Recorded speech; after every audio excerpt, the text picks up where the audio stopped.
Dari Desa Takal Pasir, Desa Teluk Ambon, dan Desa Siti Ambia, gelombang kebangkitan semakin menguat. Masyarakat tiga desa tersebut mengirimkan tokoh-tokoh terbaik mereka untuk hadir dalam silaturahmi bersama Dul Musrid dan Al-Hidayat Bancin. Ini bukan hanya pertemuan biasa, melainkan simbol dari kebangkitan besar yang menggema di Kabupaten Aceh Singkil. Dul Musrid dan Al-Hidayat Bancin dengan keyakinan kepada Allah Subhanahu wa Ta'ala maju dalam Pilkada 2024 hingga 2029 sebagai lambang harapan bagi masyarakat yang mendambakan kebangkitan, bukan sekadar janji kosong. Namun kebangkitan ini tidak datang tanpa ujian. Berbagai upaya dilakukan oleh pihak lawan untuk mengintimidasi dan mengekang pergerakan tim sukses Duha. Ancaman, tekanan, dan intimidasi datang bertubi-tubi dari segala arah. Tetapi, setiap simpul kekuatan yang mengakar di tengah masyarakat justru semakin erat.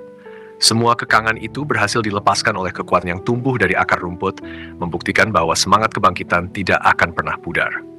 Ketika masyarakat ditanya mengapa mereka begitu teguh mendukung pasangan Duha, jawabannya tegas, karena Duha adalah lambang perlawanan dan keteguhan. Setiap tekanan hanya membakar semangat pendukungnya. Duha, yang sering ditekan, diintimidasi, dan dibully, berdiri sebagai simbol ketahanan yang tidak bisa dipatahkan. Bagi masyarakat, intimidasi ini adalah tanda bahwa kebangkitan mereka semakin dekat, semakin nyata.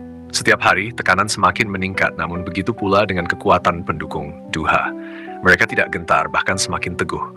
Kebangkitan ini telah menancapkan akarnya begitu dalam, hingga tidak ada kekuatan yang bisa menghentikannya.